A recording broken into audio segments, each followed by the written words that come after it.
To coincide with QuakeCon 2019, Bethesda today announced ports of Doom 1, Doom 2, and Doom 3 available today on the Nintendo Switch, Sony PlayStation 4, and the Xbox One X. This is an awesome thing that Bethesda has done, releasing these old school ports of the Doom games in an official capacity over to modern consoles. And they're very well priced as well at $4.99 for Doom 1 and Doom 2 and $9.99 for Doom 3. Now on paper this should be a must buy for most fans of Doom, but as we'll see, things are a little more complicated than that. To coincide with QuakeCon 2019, Bethesda just announced the first 3 Doom games available today on the Nintendo Switch and also on the Xbox One and PS4. But guess what? In order to play these games, you'll need to connect to the internet and either log in or create a new Bethesda.net account. That's right folks, DRM on a 26-year-old game is a reality thanks to Bethesda. Not to mention the 5 pages of terms of service you'll need to agree on before you can even play the game. And I wish I could tell you that it ended there. Digging even further, Bethesda decided to remove the Xbox Live Arcade version of Doom that you can play on the Xbox 360 and Xbox One X via backward compatibility. This version has no such DRM in place at all. DRM, or digital rights management, on a 26-year-old game is just silly. Game publishers have every right to protect their IP and assets from piracy. But let me tell you, this is not the right approach at all. Doom has been ported to just about every single device out there. It's open source, and if you own a registered WAD file, then, by all intents and purposes, you own Doom.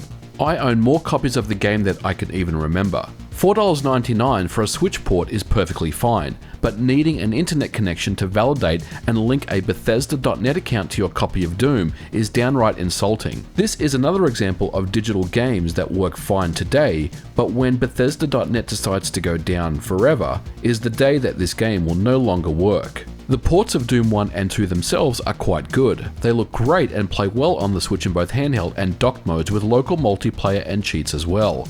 The Doom 1 and 2 ports were developed by Nerve, and interestingly enough use Unity instead of the original source code, which means that the vanilla 35Hz Doom that you might be used to won't be found here.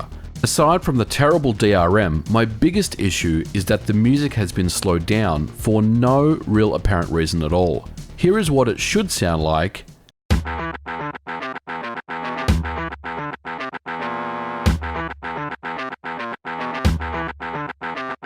And here is a Bethesda port.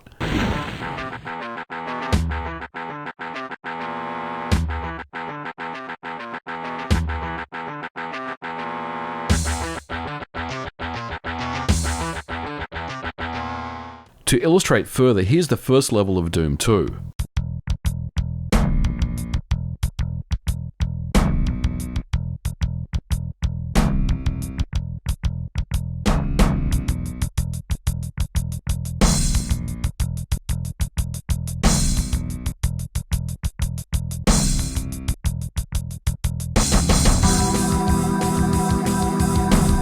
It's really bad.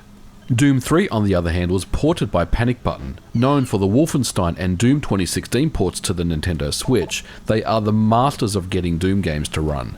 And Doom 3 is no exception. It runs at a superb 1080p at 60 frames per second in docked mode and 720p 60 frames in handheld mode. It looks and plays great. Help!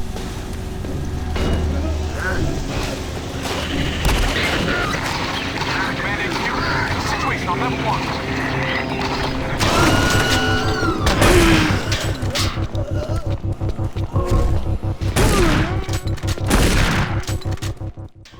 So, why do I care so much about Bethesda's port of Doom? Well, a few things to mention. I've made ports of Doom on the original Xbox, Sony PSP, and Nintendo Switch, so I think that I have some say in this. Thanks to the homebrew community, ports of Doom, Doom 2, Doom 3, and even Doom 64 have been available on the Nintendo Switch for over a year now in a free legal capacity with no DRM at all, the way that it was intended. I've even made a video about porting Doom to the Nintendo Switch in 45 minutes and how it can be achieved. My video was also mentioned in Fabian Sandglad's book all about Doom. It's easy to say homebrew leads to piracy, but the reality is homebrew is helping preserve video games like Doom long after Bethesda.net has gone offline forever. DRM has no place in a 26-year-old game. It's just another variable of potential failure that adds no value to the customer and causes frustration and confusion, and for some makes a port of a 26-year-old PC game completely unplayable. So in conclusion, what can I say? I'm pretty annoyed that Doom 1 and 2 by Bethesda has DRM measures in place. It really doesn't belong in a game that came out in 1993, that started out as a single player experience and had multiplayer kind of added later. Look, I get the fact that, you know, every company out in the world is trying to protect their IP, but this isn't really the way to do it.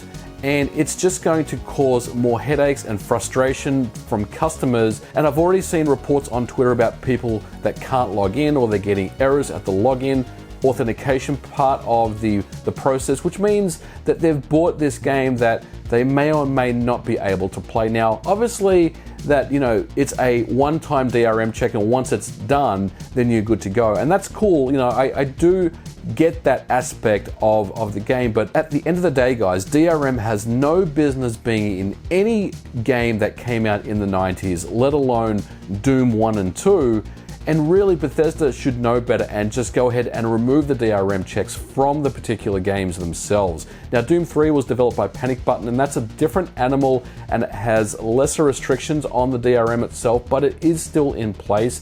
But look, at the end of the day, guys, I am very much against DRM measures in any game, let alone Doom itself. And I would say that, you know, avoid buying this game. I mean, the best way to let Bethesda know that you're not happy with the DRM measures is to just not buy the game. Just completely avoid it and just look for a homebrew alternative or the Steam version or something else that doesn't have any checks and balances in place to really cripple your experience as a customer and a consumer. Well, that will do it for this video, guys. I hope you enjoyed it. Let me know what you thought about the DRM measures in Doom 1 and 2 by Bethesda. Are they too heavy-handed? Do you think I'm overreacting with my analysis and my opinions about this? I want to hear your thoughts in the comments below.